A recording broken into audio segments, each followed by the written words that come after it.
in Chinese medicine and Taoist energy philosophy and Qigong philosophy, energy starts out as Jing, becomes Qi, which becomes Shen. Jing is the most material, constitutional form of energy. And so you could almost translate that to like physical vitality. Okay, so like constitutional Qi, physical Qi.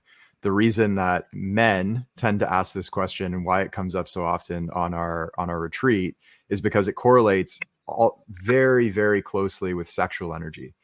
And so the amount of sexual energy, which if you really look at that beyond the cultural overlay and the ways that we associate sexual energy, what sexual energy is the energy of creation. Sexual energy creates life. And so it's the constitutional sort of, what's the word? Like the fertility of your system. How capable are you of creating life? That again is correlated to vitality, health, sexual energy. So Jing is like, again, the term I like to use is constitutional Qi. And there's ways of building that up, which will not only build up your sexual energy, but it will build up your literal like life force, constitutional life force and health in your body.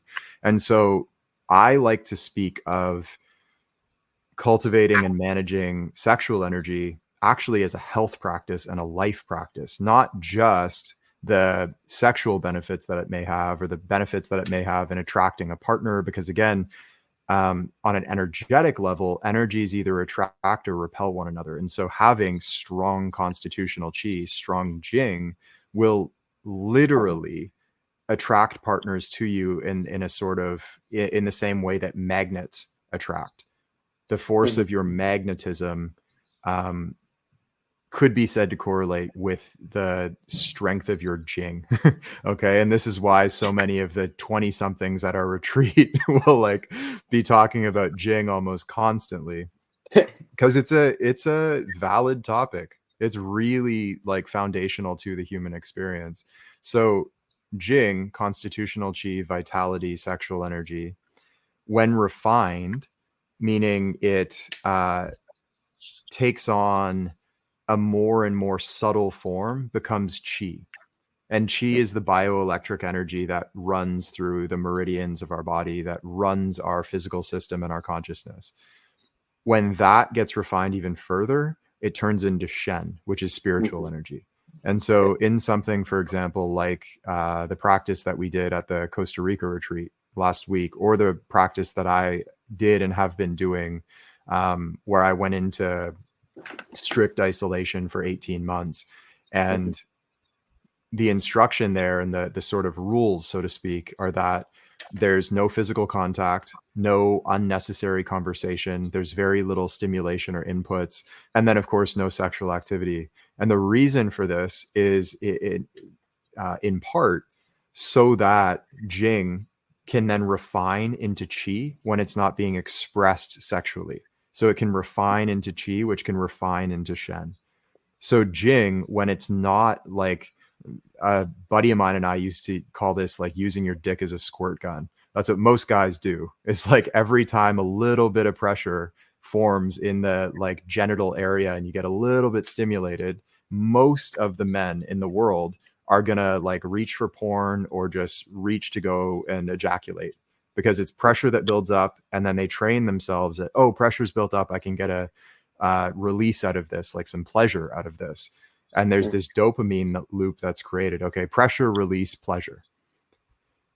When we override that, and that's what a lot of cultivating Jing and sexual energy is learning to override and take control of your biology rather than your biology controlling you. When you learn to do that, Jing then actually changes form. And I could feel this as I did this for 18 months. I could feel this wave, like Jing is building up. I would start to have a lot of like sexual energy building.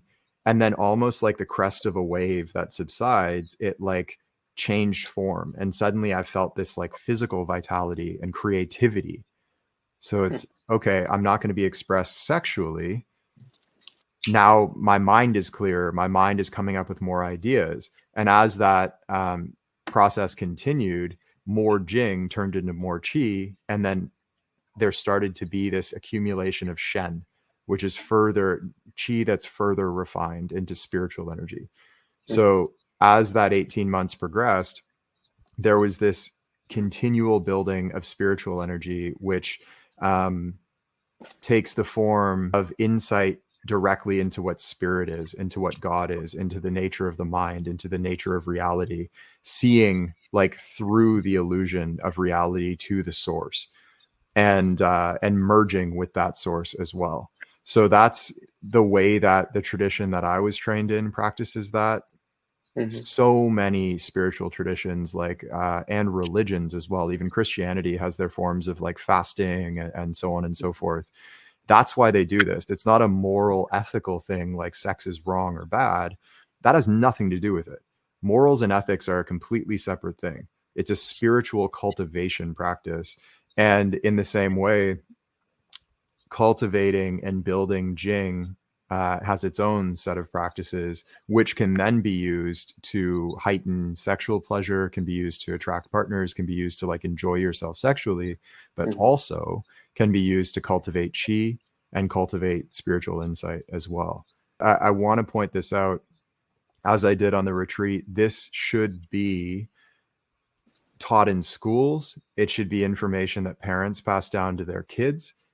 Sex is so taboo and so like, you know, pushed under the it's pushed under the rug in our society. Like, we're so afraid to talk about it, and yet it motivates almost all of our actions. When you like really break down the motivating factors of why we do what we do, it boils down in a lot of cases just to sex. And so taking a healthier attitude, I think, is necessary to do this work. And then treating the cultivation and management of your sexual energy, because sexual energy, again, is vitality, it's life force and creative energy. You treating that practice as a life practice on par with meditation, with physical training, with nutrition, with sleep, I think it exists on that same tier. It's like a tier 1 life practice that every human being should be at least aware of, if not actively practicing. Gotcha. Cool.